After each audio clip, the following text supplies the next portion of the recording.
Think you know Vikings? The fierce warriors who terrorized Europe for 3 centuries? Well, what if I told you that one of the driving forces behind their legendary raids wasn't just greed or glory, but their marriage system? Today, we're diving deep into 10 shocking facts about Viking polygamy that historians have uncovered. Facts that completely change how we understand the Viking Age. And trust me, by the end of this video, you'll never look at a Viking longship the same way again. Let's get into it. Fact number 1. The Frilla system. Let's start with something most people don't know. Wealthy Vikings didn't just have wives, they had what were called frillas. Now, frillas weren't mistresses hidden in the shadows. These were official, legally recognized concubines.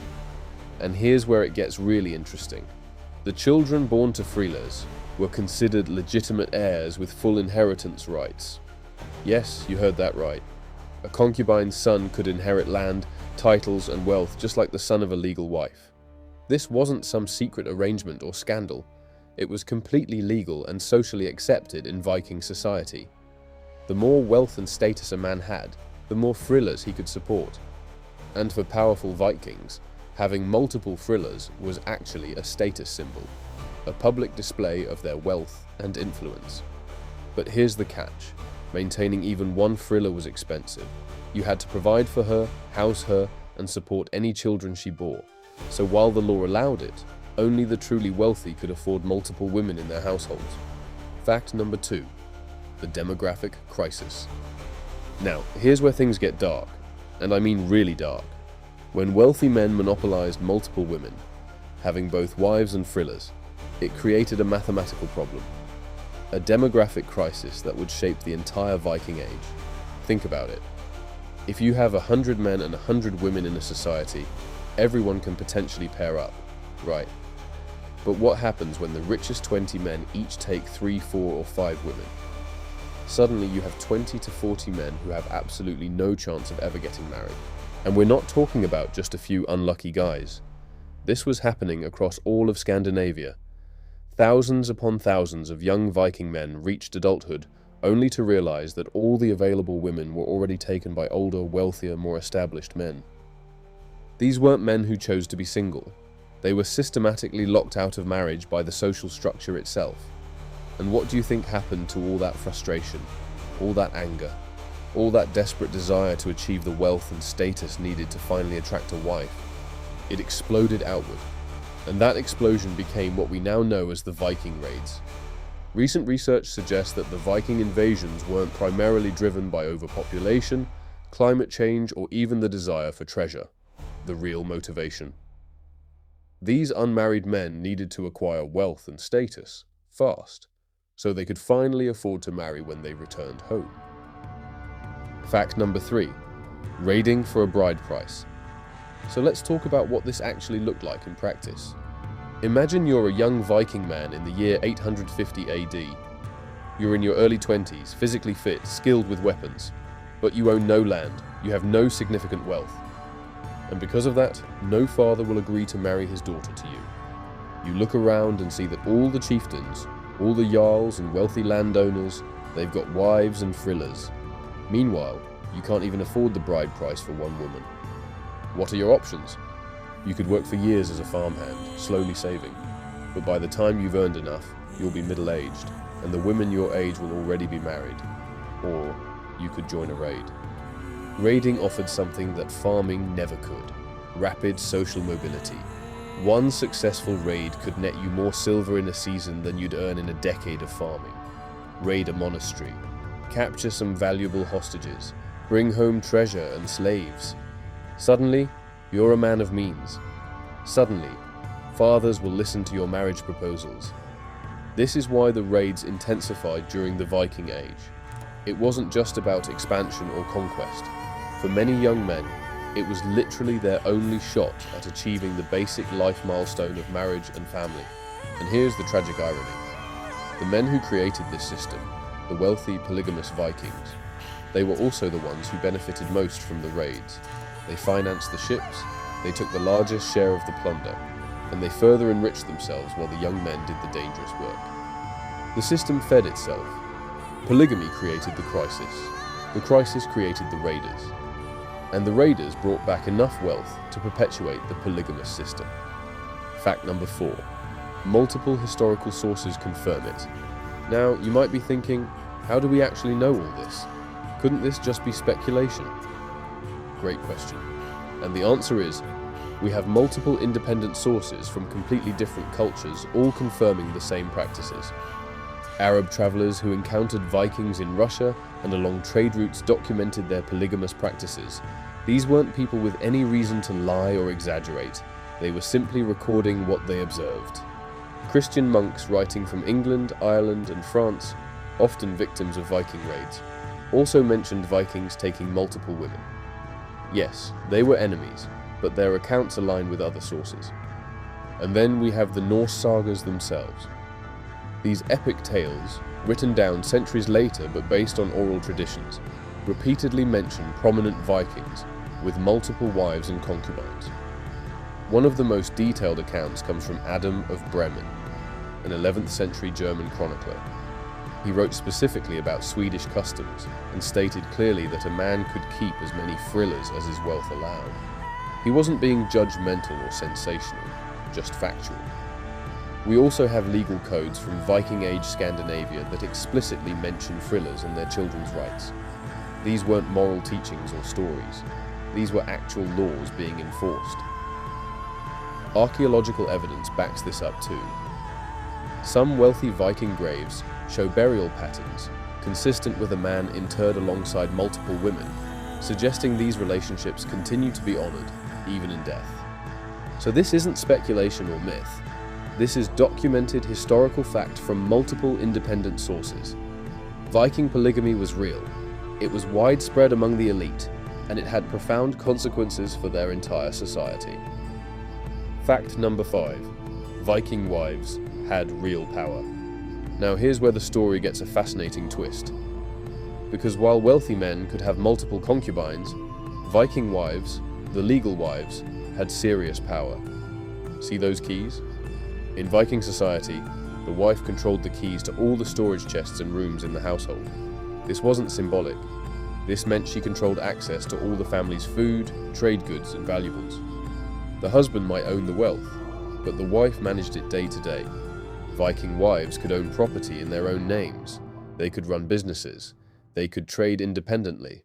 And most importantly, and this is huge, they could divorce their husbands. That's right. In an era when women in most of Europe were essentially property, Viking women could initiate divorce. If a husband mistreated her, if he was a poor provider, or frankly if she just wasn't happy, she could legally dissolve the marriage and take her dowry with her. This is part of why frillas existed at all. Legal marriage in Viking society came with obligations. The wife's family expected you to treat her with respect, provide well for her, and honor the alliance between families. Taking a legal wife was expensive, not just the bride price, but the ongoing social obligations. Frillas, by contrast, everyone else. The wives might have had power within their sphere, but they didn't create this system, and they couldn't fix the demographic crisis it caused. Fact number 6. Polygamy created brutal social consequences. Polygamy didn't just affect marriage rates, it warped the entire fabric of Viking society in ways that might surprise you. First, it made arranged marriages absolutely dominant. When marriageable women were scarce, families couldn't afford to let their daughters choose freely. Marriage became too important a strategic decision to leave to romance or personal preference. Young women were married off to form alliances, secure wealth, or elevate family status. And because of the shortage, fathers could demand higher bride prices, which further enriched the already wealthy families while making marriage even more unattainable for poor men. Second, it led to increased seclusion and guarding of women. When something is scarce, people protect it more jealously. Wealthy families began keeping their daughters and wives more isolated, more protected. This wasn't about religion or modesty, it was pure economics. Your unmarried daughter represented significant value, and you didn't want her forming attachments to unsuitable men. Third, and this is perhaps the darkest aspect, it created intense male-on-male violence. Studies of polygamous societies across history show a consistent pattern. When many men are locked out of marriage, violence between men skyrockets. Young unmarried men become more willing to take extreme risks. They fight more. They're more aggressive in competing for status. They're more likely to engage in raiding, warfare, and criminal behavior. Because when you have nothing to lose, no wife, no children, no real stake in society, why not risk everything? Viking culture celebrated this warrior mentality, but we need to understand. It wasn't just cultural, it was structural. The marriage system created a class of men who were literally fighting for their future. And the society as a whole paid the price in constant conflict, raids, and instability. Fact number 7. Only the elite practiced polygamy. Let's be absolutely clear about something. Viking polygamy was not a universal practice. It was a privilege of the elite. Jarls, chieftains, wealthy landowners, successful traders. These were the men with multiple women, and even among them, the practice varied. A moderately wealthy farmer might have one wife. A powerful jarl might have a wife and 2 or 3 frillas. A king might have even more. But for the average Viking, forget it. The typical Viking farmer or craftsman would be lucky to afford one wife. Many couldn't even manage that. They would work their entire lives as labourers, never accumulating enough wealth to pay a bride price and establish a household. This created a social system that looks almost like a pyramid. At the very top, a small number of extremely wealthy men with multiple partners. In the middle, moderate wealth men with one wife each. And at the bottom, a large population of unmarried men with no prospects. And here's what made it even more frustrating for those at the bottom. The system was hereditary. If your father was wealthy, you inherited land, status, and connections. Marriage would be relatively easy. But if your father was poor, or if you were a younger son with no inheritance, you started life already behind. The only real avenue for social mobility was violence, raiding, warfare, serving a powerful lord, taking risks that could pay off spectacularly or kill you trying. This is why Viking society was simultaneously so creative and so destructive. The system created desperate men, willing to try anything, go anywhere, risk everything. And that desperation drove expansion, exploration, and conquest across Europe and beyond. Fact number 8. Even kings had official concubines. The practice of taking frillas went all the way to the top of Viking society. Even kings had official concubines, and their children could inherit thrones. Take King Olaf of Sweden, who ruled in the late 10th and early 11th centuries. He had a legal wife for political reasons. Marriage between royal families was all about alliances, but he also took a Slavic woman named Edla as his frilla. Now, you might think Edla's children would be marginalized or excluded from power. But that's not what happened. Edla bore Olaf several children, and they were recognized as legitimate members of the royal family. One of their sons became King Aemund the Old, who ruled Sweden. One of their daughters became Queen Astrid of Norway through marriage. These weren't minor nobles or forgotten footnotes. They were rulers of Scandinavian kingdoms. This shows you just how accepted and normalized the frilla system was in Viking culture. Even at the highest levels of society, a concubine's children could inherit everything. The distinction between wife and frilla mattered, sure, but it didn't completely bar children from power and inheritance. In fact, many royal genealogies from Viking Age Scandinavia include concubine children in the direct line of succession. It was simply accepted that a king might father children with multiple women, and those children all had claims, though the children of legal wives often had stronger claims. This flexibility in royal succession sometimes caused conflicts, of course. Brothers from different mothers might fight over inheritance, but it also meant that royal bloodlines continued even when political marriages failed to produce heirs. The frilla system, in other words, wasn't just about sex or power. It was woven into the political and dynastic fabric of Viking civilization. Fact number 9. Vikings rarely had multiple legal wives. Here's something crucial that most people misunderstand. Vikings rarely had multiple legal wives. What they had was one wife and multiple concubines. There's a huge difference. Legal marriage in Viking society was a serious business. It involved negotiations between families, exchange of bride prices and dowries, formal ceremonies with witnesses, and the creation of a binding contract. Marriage wasn't just about the couple, it was about uniting two families in alliance.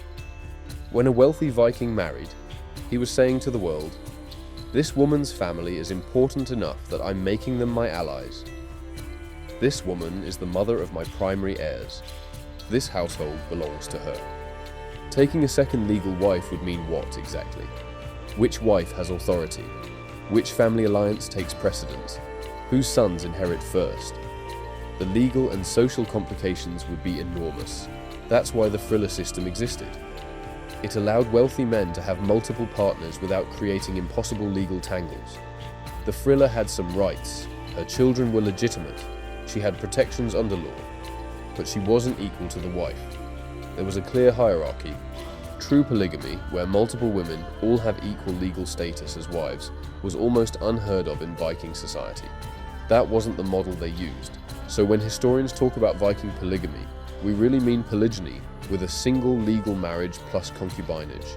That might sound like splitting hairs, but it actually matters a lot for understanding how the system worked. The wife had special status. The frillas were secondary, and this hierarchy helped maintain social order in what could have been a chaotic system.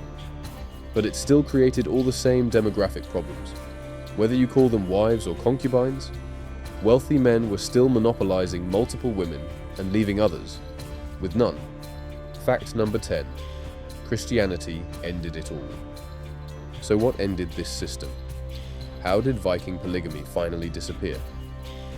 The answer is Christianity, and it happened remarkably fast. As Christianity spread through Scandinavia in the 10th and 11th centuries, it brought with it a radically different view of marriage. The church taught that marriage was a sacred bond between one man and one woman. Period. No concubines, no frillas, no multiple partners. At first, Vikings resisted. Many chieftains converted to Christianity for political reasons, but kept their frillas anyway. They figured they could have it both ways. But the church was persistent and, frankly, pretty uncompromising. Christian missionaries made it clear, you're either Christian, which means monogamy, or you're pagan. Choose. Over time, as Viking rulers converted and made Christianity the official religion, the legal basis for the frilla system disappeared. New laws were written based on Christian teachings. Old laws protecting concubines' rights were repealed.